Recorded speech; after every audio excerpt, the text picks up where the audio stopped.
The main plot to the crisis was something, but the cameos and teasers for what's coming for the rest of the series is insane.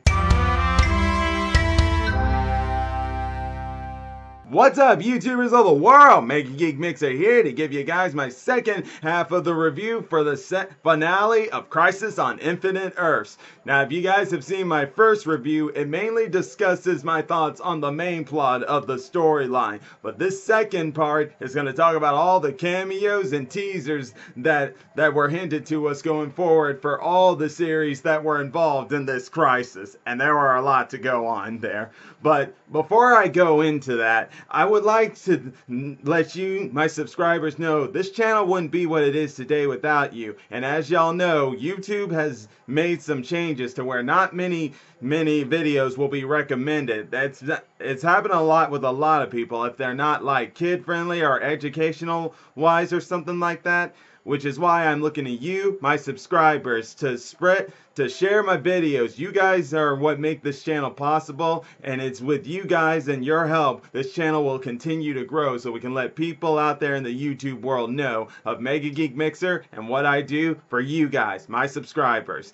Now that I've said that, though, let's go ahead and get into my thoughts on all the cameos and quotes and other stuff I want to talk about for the finale of Crisis on Infinite Earths. So, why don't I just go ahead and start with the big one that's been going on all around the internet, and that was Ezra Miller's Flash. Yes, Ezra Miller's Flash from the DCEU universe made a cameo appearance, and funny thing is interacting with Grant Gustin. I don't know how they were able to keep it so hush-hush on that about Ezra Miller making a cameo appearance in Crisis on Infinite Earths. But I'm glad they did, because when it actually came to us, I was just like, there's no way to describe it. All you can pretty be much like is speechless, saying like, did that really happen? Am I really seeing this? And the way those two were touching each other and commenting on each other, because they just couldn't believe what they were seeing. They're just like, what? Oh, that was hilarious.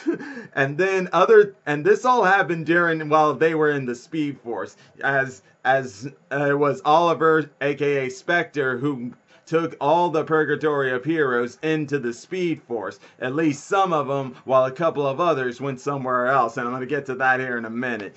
And yeah, for all of them who went into the Speed Force, it gave us Easter eggs of moments back from all the things that have gone on in Arrowverse, such as Batwoman encountering Oliver and Ray when they weren't only getting to know each other and didn't trust each other, and then John Jones meeting up with Oliver and Supergirl during that time of the Invasion storyline, one of the first ever big crossovers. Not like... Or, never mind, no, I'm thinking too hard on that one. Yeah, that was pretty much the first ever real big crossover. Not where it was a crossover with Arrow and Flash, and then Flash and Supergirl, but a combination of all three. But either way, that going forward, and then they showed us with Sara, when Sara died, and Flash getting her from that spot when... what was it? Oh yes, Laura and John mourning for her. Those are all right there. Good Easter egg callbacks and to all the stuff of the Arrowverse and everything, and with what Stephen Amell had been doing for them. And yeah, the DC Love Letter truly gave that tribute to Stephen Amell when that all happened. But now let's come on ahead and move on forward. I'm bragging too much on that thing with the Speed Force and the Easter eggs and all that for the Speed Force and whatnot. Oh yeah.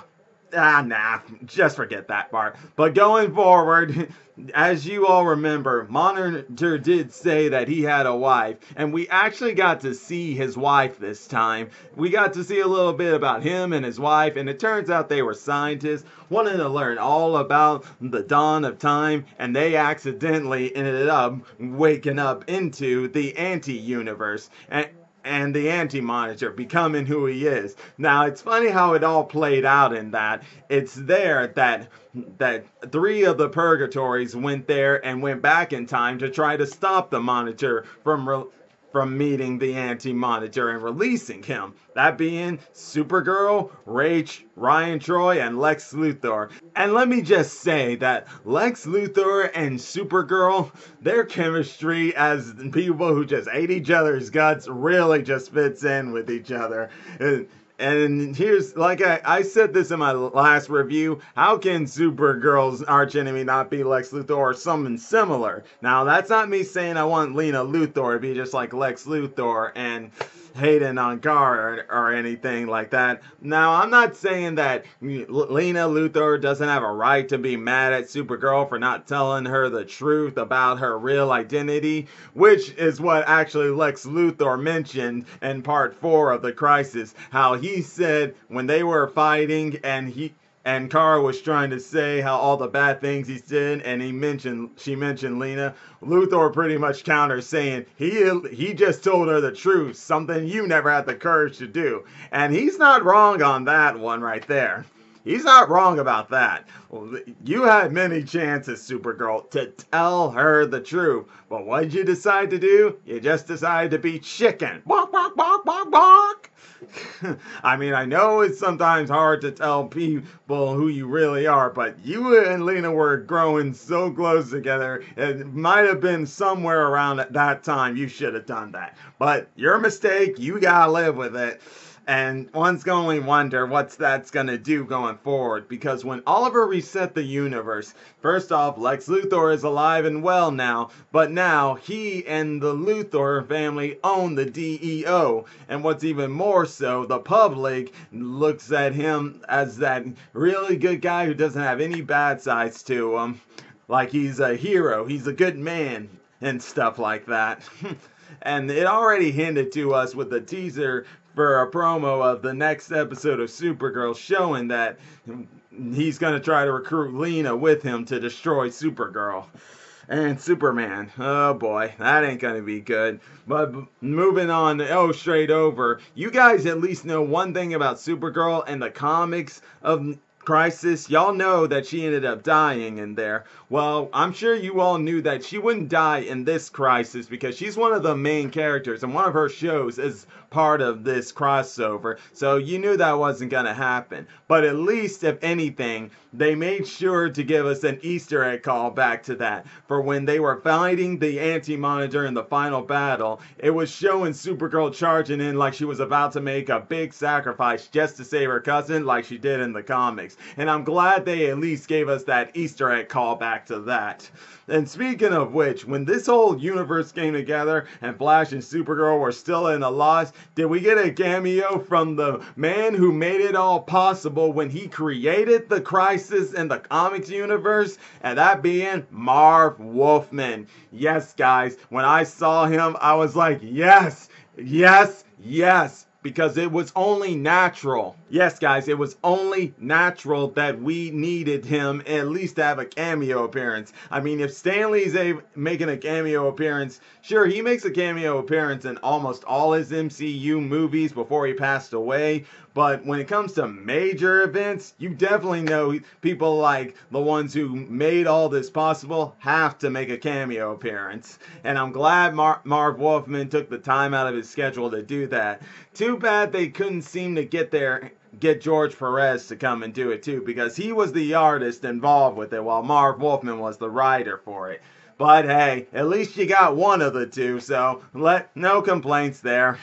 But here's also the thing. When Arrow Oliver recreated the multiverse and merged his and Flash world with Black Lightning and Supergirl's, he also actually did something that for the Flash, and that's refix some of the things he did when he went back in time and did the Flashpoint timeline, such as John and Lila, as you know, are a married couple. But if some of y'all watched Arrow before what was that? I think season 5 or season 4. I mean, no, season 5 or season 6. When Barry went back in time and made the Flashpoint universe, then you guys know that they had a daughter first before Flash went back in time and changed the timeline to where instead of a daughter now, John and Lila ended up having a son. Well, when Oliver reset the timeline, he got their daughter, baby Sara, back, and now they have both baby John and baby Sara. I wonder what that might do for them in the future, because they've been showing these future things for Arrow about what becomes of Future Star City. Oh, if one can only wonder, and you just be ah.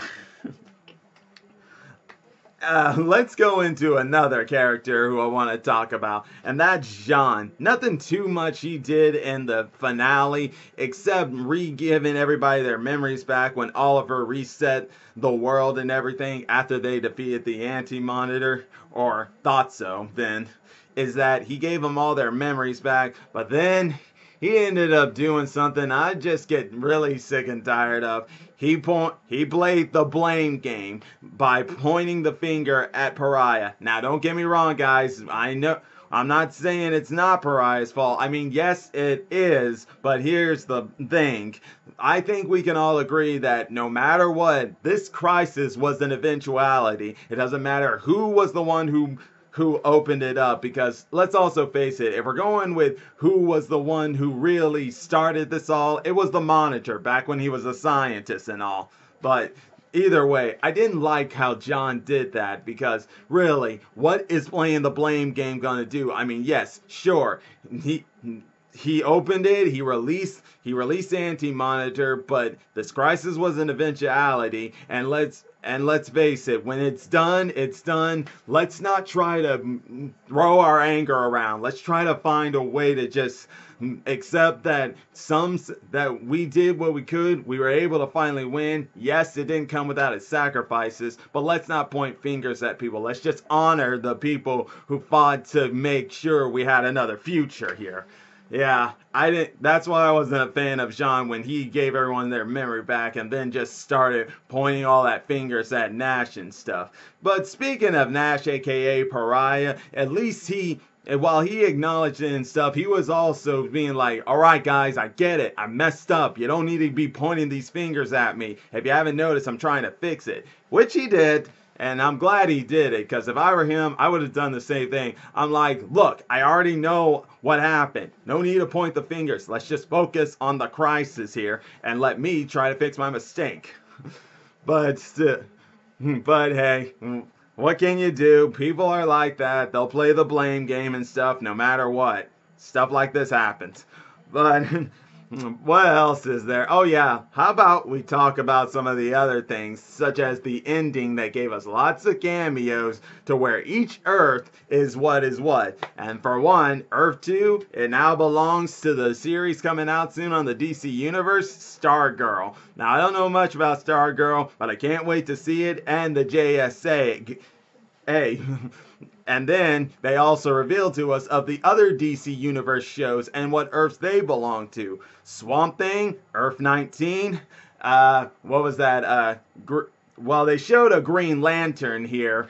I forget. Oh yeah, that was Earth 12, and that's on the HBO Max series. Unfortunately, I don't have that. Then you got Earth 9, Titans Universe, and then I said this in my last review, but I'm saying it again, the best DC show that came out in 2019, which resides in Earth 21, the Doom Patrol. And boy, did I love seeing them dance like maniacs and idiots, like the weirdos they are. It was pretty much just showing right there why Doom Patrol is so fun. As a matter of fact, for some of those who haven't seen Doom Patrol and saw that cameo of them dancing like that, all I tell you guys, what y'all saw right there was pretty much a little taste of what the series is about. Randomness, weirdness, bizarreness, all that. But one of the biggest cameos that really got to me was when we got to see the Superman. If you guys know of Christopher Reeves' Superman and the little scenes he did every time his show, I think his show, whenever it ended, he would be going out into space and flying and smiling to the camera, and that's exactly what we got right there, and I was just clapping and clapping and clapping. good childhood memory that was, because I'll never forget that scene. I was just like, I see what you're doing there, and I loved it, I loved it, I loved it.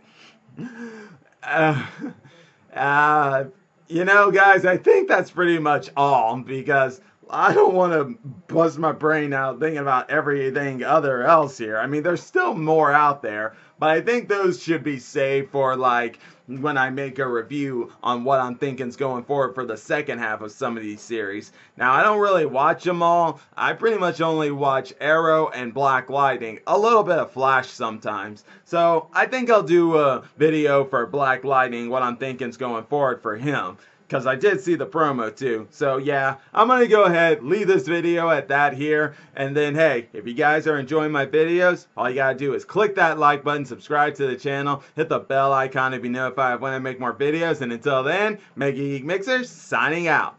Bye!